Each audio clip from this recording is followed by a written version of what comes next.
Assalamualaikum warahmatullahi wabarakatuh. Hari ini kita pertemuan tentang suhu dan kalor. Adapun materinya diambil dari buku Telaah Esensi Suhu dan Kalor untuk Perguruan Tinggi.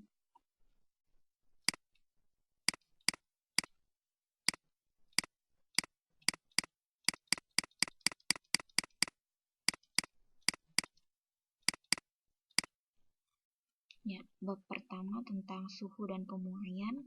Pasti kalian sudah akrab ya dengan suhu dan pemuaian. Ada yang masih ingat apa itu suhu? Di kehidupan sehari-hari biasanya orang tertukar-tukar ya dengan istilah suhu, panas, badannya panas, badannya dingin. Nah, itu istilah-istilah yang akrab sudah di kehidupan kita. Konsep suhu sangat penting karena ada banyak sifat benda yang bergantung pada suhu. Panjang batang logam, tekanan uap, kemampuan kawat menghantarkan listrik, warna benda, itu bergantung pada suhu. Konsep suhu itu berakar dari konsep kualitatif, panas, hangat, tadi yang saya katakan dingin, dengan menggunakan indera peraba. Kalau badan panas berarti suhunya tinggi, kalau badan dingin berarti suhu badan rendah. Nah, tapi kita tidak tahu kalau cuman pakai indera peraba saja, pakai tangan. Jangan-jangan salah tangan kita, kan bisa saja salah. Itu masih kualitatif. Oleh karena itu kita harus tahu, misalnya kita ngukur panas seseorang lebih objektif kalau kita menggunakan alat ukur, yaitu termometer. Karena tadi kalau benda panas dikatakan suhu tinggi, kalau benda dingin itu berarti suhu rendah, maka suhu biasanya diartikan sebagai ukuran derajat panas dinginnya suatu benda. Tapi seperti yang saya katakan relatif, karena setiap manusia siapa tahu tangannya berbeda merasakan. Yang satu merasa ini panas, yang satu merasa ini lebih panas atau ini dingin. Nah, untuk kuantitatif kita perlu menggunakan termometer. Selain konsep suhu, kita juga perlu memahami istilah kontak termal dan kesetimbangan termal. Apa itu kontak termal? Dua benda dikatakan mengalami kontak termal satu sama lain apabila terjadi pertukaran energi di antara kedua benda. Tidak harus bersentuhan, tidak harus ya. Kalau perpindahan kalor secara radiasi itu kan tidak bersentuhan antara dua benda. Misalnya lampu, kita berada di bawah lampu, apakah kita menyentuh lampu? Tidak. Tapi kita bisa merasakan panas ketika di bawah lampu. Nah, berarti manusia dengan lampu itu terjadi kontak termal karena terjadi pertukaran energi akibat perbedaan suhu. Matahari dengan manusia itu juga kontak termal. Kita tidak menyentuh matahari, tetapi ada energi dari matahari, yaitu kalor yang sampai ke tubuh kita, sehingga ketika kena sinar matahari kita merasa panas. Adapun kesetimbangan termal adalah situasi yang dua benda tidak akan bertukar energi melalui kalor ataupun radiasi elektromagnetik jika mereka berada dalam kontak termal. Kesetimbangan termal ini maksudnya bahasa sederhananya dua benda yang berinteraksi tadi dia suhunya sudah seimbang. Kalau suhunya sudah seimbang, dia tidak akan bertukar energi lagi. karena sudah seimbang satu sama lain. Sekarang katanya, bayangkan ini ada sistem. Jika benda A dan B terpisah berada dalam kesetimbangan termal dengan C, misalnya A setimbang termal dengan C, B setimbang termal dengan C, maka otomatis A dengan B juga setimbang satu sama lain. Ini katanya disebut dengan hukum kenal termodinamika.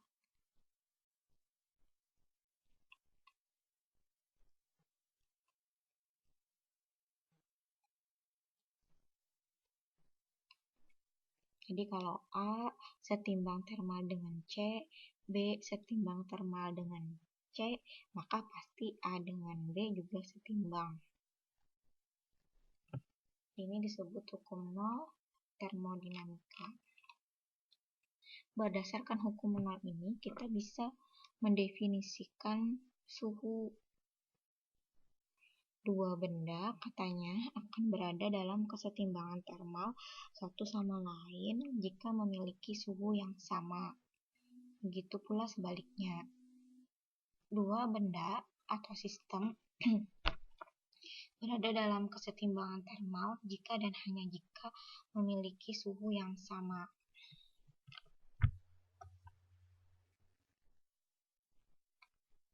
Ada istilah yang penting diingat. Di sini, di dalam percobaan ini ada insulator atau isolator, konduktor atau konduktor. Tahu dong sudah ya, isolator adalah apa?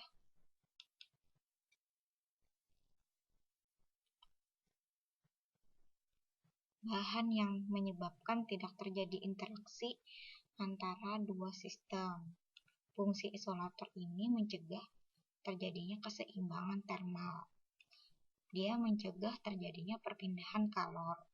Sebaliknya, kalau konduktor itu akan menyebabkan bahan berinteraksi termal. Sehingga apabila dua sistem dihubungkan dengan konduktor, maka akan terjadi interaksi antara keduanya. Jadi, konduktor ini bahan yang menyebabkan terjadinya perpindahan kalor ya, bisa menghantarkan kalor. Ini yang tadi dikatakan termometer, alat untuk mengukur suhu. Secara kuantitatif, beberapa sifat fisik yang mempengaruhi suhu, volume, ukuran zat, tekanan gas, hambatan listrik, volume gas, warna benda. Termometer biasa yang digunakan sehari-hari itu di dalamnya ada zat cair, bisa raksa atau alkohol. Prinsip kerjanya dengan pemuaian. Kalau dia mendapat kalor ya, ada misalnya mengukur tubuh manusia. Nanti kalor berpindah dari tubuh manusia ke termometer. Maka cairan di dalam termometer itu akan memuai. Sehingga jadi apa? Memuai. Cairannya naik dan menunjukkan angka tertentu. Ini bisa dibaca. Nah, termometer ini memiliki skala-skala. Pasti kalian juga sudah tahu ya, ada skala Celsius, ada skala Fahrenheit, ada Reaumur. Tapi kalau dalam satuan internasional itu menggunakan skala Kelvin. Kalian masih ingat kalau misalnya Celsius ke Fahrenheit, rumusnya ini ya. Yang di buku-buku SMA itu, ini masih dasar-dasarnya saja. Kalau Celsius ke ini, kalau mau dari Fahrenheit ke Celsius pakai yang ini. Kalau yang ini, kalau Celsius mau ke Fahrenheit. Kalau ini Fahrenheit mau ke Celsius. Skala Kelvin, satuan internasionalnya kita menggunakan skala Kelvin. Karena untuk skala Kelvin dia menggunakan acuannya suhu nol mutlak. Apa itu suhu nol mutlak? titik merupakan titik ini negatif 273,15 derajat Celcius. Ini merupakan suhu di mana tekanan bernilai 0 dan terjadi kesebandingan yang tepat antara tekanan dan suhu gas. Jadi di suhu ini bukan suhunya yang 0, tapi tekanan gas saat itu diukur 0 dan kesebandingan yang tepat antara tekanan dan suhu gas.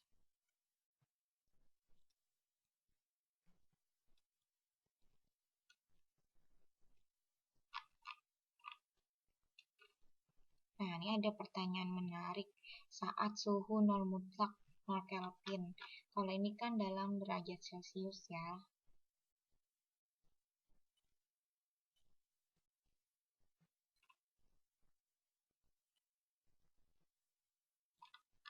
Kalau dalam Kelvin 0 Kelvin. Jadi suhu 0 mutlak dalam satuan Kelvin adalah 0 Kelvin. Apa yang terjadi jika gas suhunya mencapai 0 Kelvin? Menurut fisika klasik, energi kinetik dari molekul gas akan 0 ya pada suhu 0 mutlak dan gerak molekulnya akan berhenti. Tetapi menurut teori kuantum ada lagi pendapat yang lain bahwa sejumlah energi tersisa. Jadi energi benda tadi yang energi kinetik tidaklah 0 saat suhu 0 mutlak.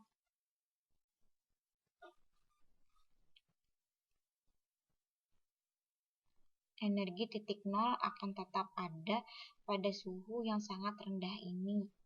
Jadi pada suhu 0 mutlak, sebuah benda molekul ya secara umum padat, cair atau gas, dia memiliki energi total minimum. Energi total ini energi kinetik dan energi potensial. Jadi tidak berarti tadi kalau yang fisika klasik kalau benda 0, suhunya 0 Kelvin maka energinya 0. Tapi untuk teori kuantum menyatakan kalau 0 Kelvin ada energi, tapi energi totalnya minimum. Gitu. Nah, ini kalau kita Celcius mau diubah ke Kelvin pakai ini. Buat suhu Kelvin. Kelvin mau ke Celcius. Jadi suhu Kelvin dikurang 273,15. Ini ya titik bawahnya ya. Titik bawah dari masing-masing termometer. Ada Kelvin, Celcius, Fahrenheit.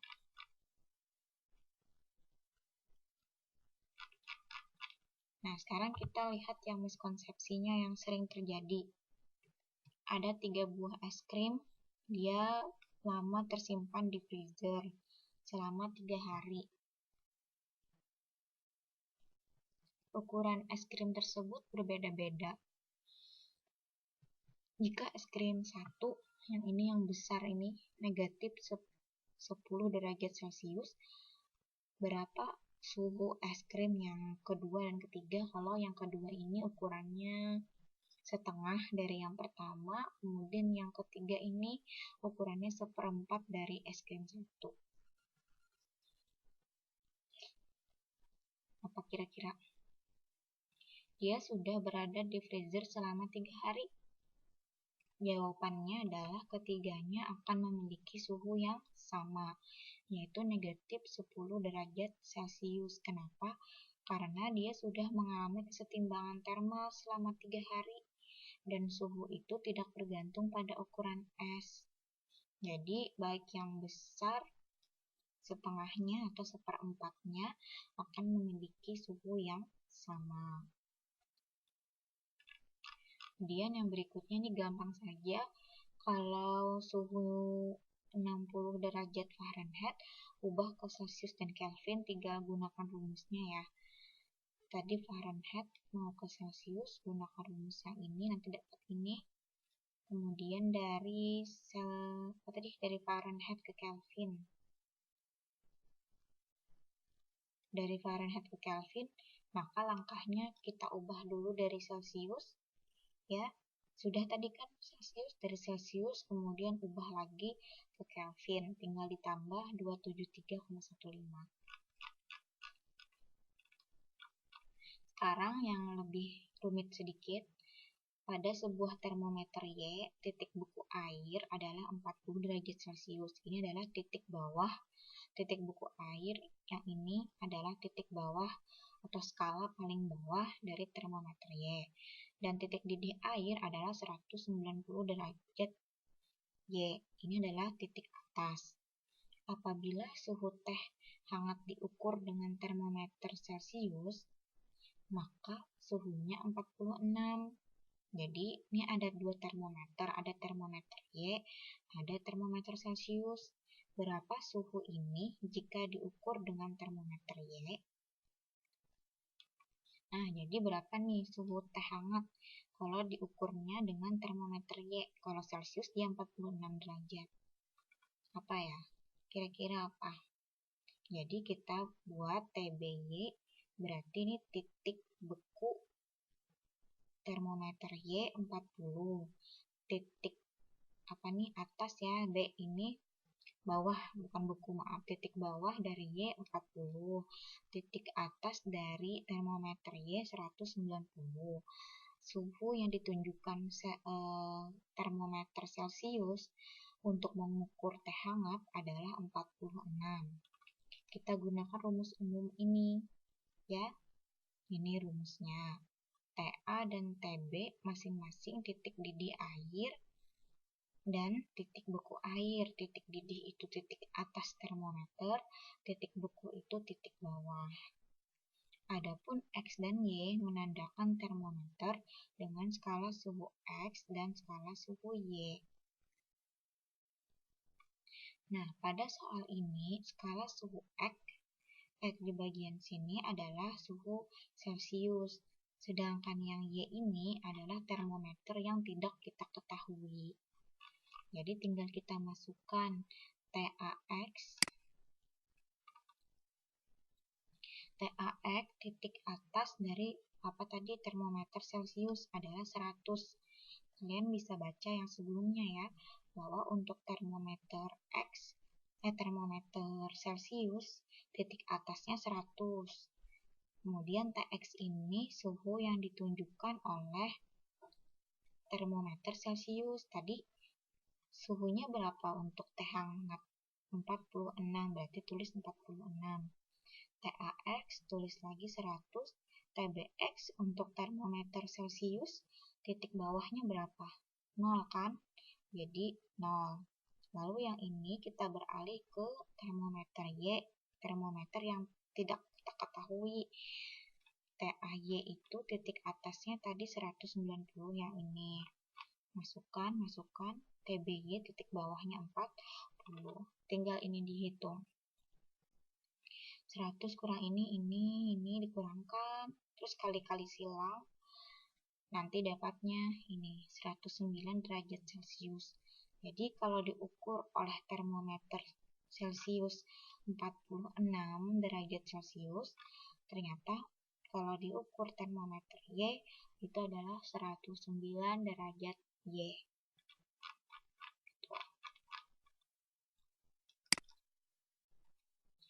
Sekarang ke pemuaian. Kita tahu bahwa termometer tadi memanfaatkan sifat fisis, yaitu pemuaian ya. Karena itu cairan, berarti pemuaiannya pemuaian volume. Apa itu pemuaian? Pemuaian adalah konsekuensi dari perubahan jarak rata-rata antar atom. Jadi bayangkan atom-atom ini saling terhubung oleh pegas. Kalau nanti dia mendapatkan kalor, maka suhunya akan naik. Ketika suhu naik, maka energi dan amplitudo getaran naik sehingga ini bergetar. Kalau bergetar nanti amplitudonya makin lama makin besar, maka jarak antar atom akan melebar. Nah, kalau jarak antar atom melebar, maka hasilnya adalah benda itu menjadi bertambah panjang, bisa bertambah luas atau bertambah volume. Jadi ini meregang. kalau tadi suhunya naik.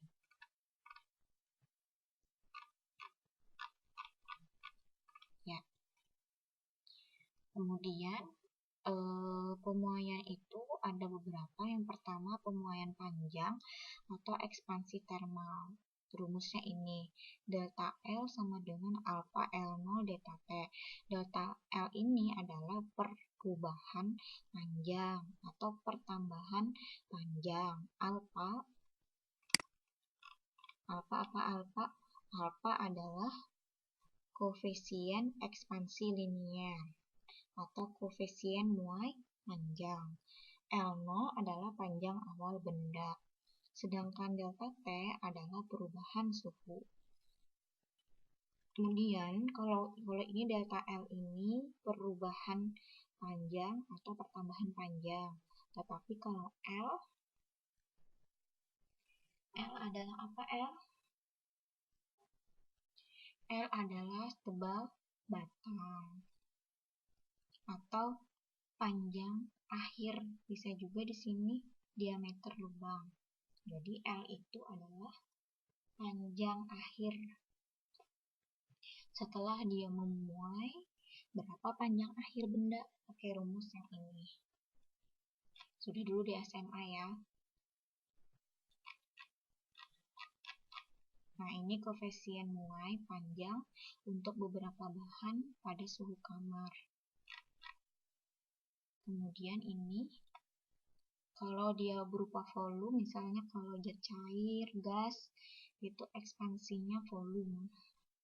Jadi pemuaian volume dengan rumus yang mirip saja dengan pemuaian panjang. Delta V sama dengan gamma V0 delta T. Apa itu gamma? Koefisien muai volume. V0 volume awal, delta T perubahan suhu. Kalau mau mencari volume akhir, gunakan rumus ini. Ini beberapa koefisien muai volume, di internet juga bisa atau di buku-buku juga ada ya. Ini ilustrasinya, kalau awalnya L0, nanti dia kalau sudah mendapatkan kalor, suhunya naik, dia akan bertambah volumenya. Sehingga ini yang awalnya panjangnya L0 menjadi L, maka volumenya juga pasti naik. Tapi itu untuk benda padat atau zat cair. Bagaimana kalau gas? Kalau gas, kita menggunakan rumus ini, PV sama dengan nRT. Tekanan, rumus apa nih, hukum Charles Gay-Lussac. Jadi misalnya ditanya berapa suhu, berapa volume, berapa volume benda saat 30 Celcius, maka Celcius ubah dulu ke Kelvin. Setelah diubah ke Kelvin, gunakan rumus ini, nanti dapat volume. Asal diketahui tekanan. Ya, mol ini N-nya, rumusnya kayak di kimia. N-nya jumlah mol, R-nya apa? Ini ya, R-nya. Yang ini. T-nya adalah suhu dalam Kelvin, tekanannya dalam atm. Bisa juga menggunakan rumus lain, PV sama dengan NR. PV sama dengan NKBT. N itu adalah jumlah molekul, jadi berapa banyak molekul di dalam gas. KB itu konstanta Boltzmann, yang ini. Kemudian T adalah suhu.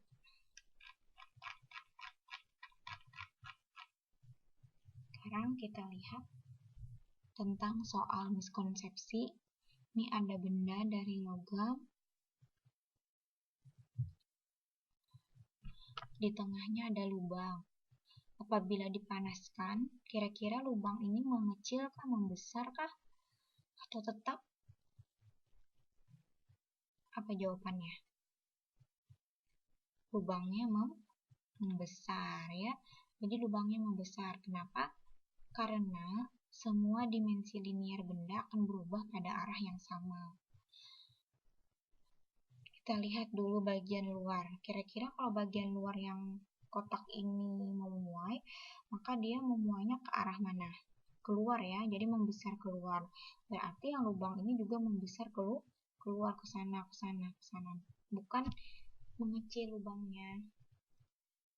Saat benda berekspansi, atom bergerak saling menjauh, sehingga bagian sisi berupa persegi panjang ini akan membesar, lubang juga membesar. Jadi dia linier, bukan yang di luar membesar, di dalam mengecil, sehingga lubang mengecil, tidak. Jadi kalau bagian luar itu membesar, bagian dalam lubangnya juga membesar. Nah, ini contoh sederhana. Satu bagian rel kereta api, panjang awalnya sekian, suhunya 0. Berapakah panjangnya jika 40? Tinggal ditulis panjang awal sekian, suhu awal sekian, suhu akhir sekian. Tinggal kita masukkan ya. Berapakah panjangnya? Nah, jadi diketahui ini, masukkan rumus ke delta L, tinggal dihitung. Ingat, ini baja. Kalau baja dicari saja di tabel baja itu alfanya berapa, alfanya gini. Ini tinggal dihitung, masukkan rumus, nanti dapat delta L-nya sekian. Berarti panjang akhirnya adalah L0 tambah delta T.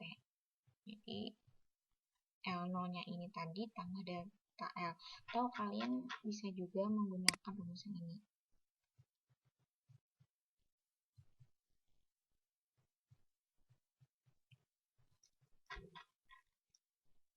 Nah, gunakan yang ini saja juga boleh.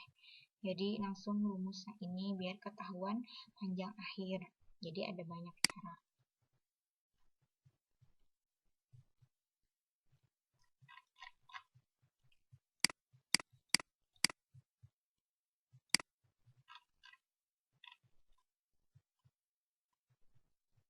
Nah, sekarang yang berikutnya adalah contoh tentang gas.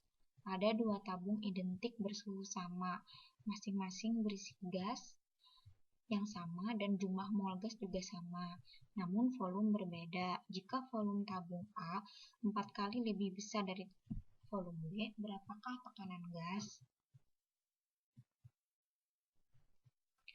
Mol A sama dengan mol B, suhu A juga sama dengan suhu B, tapi volume tabung A itu lebih besar 4 kali ya, 4 kali dari VB. Jadi tulis kayak gini. Berapakah tekanan di A dan berapa tekanan di B, begitu ya. Kita gunakan ini, PV sama dengan nRT. Karena jumlah molnya sama dan suhu gas sama, ini kan molnya sama, kemudian R itu kan konstanta, suhunya juga sama. Jadi ini kita coret, ini kita coret, maka diperoleh PA sama dengan PB. Tinggal kita masukkan saja VA-nya berapa tadi? 4 VB. Masukkan ke sini. Lalu kita coret yang sama VB kita coret, diperoleh apa? PA sama dengan 1/4 PB atau PB sama dengan 4 PA. Jadi tekanan di gas A itu adalah 1/4 tekanan di tabung B, atau tekanan di tabung B sama dengan 4 kali tekanan di tabung A. Jadi gunakan untuk gas PV nRT. Kalian bisa baca-baca nanti seandainya kalian punya buku ini.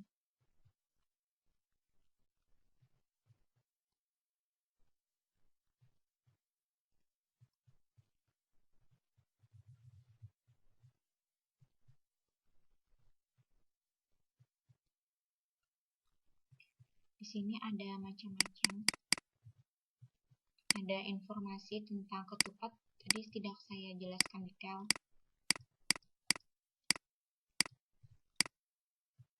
Ini juga ada fokus ketupat, hubungan fenomena pembuatan dan penyajian ketupat dengan konsep fisikanya.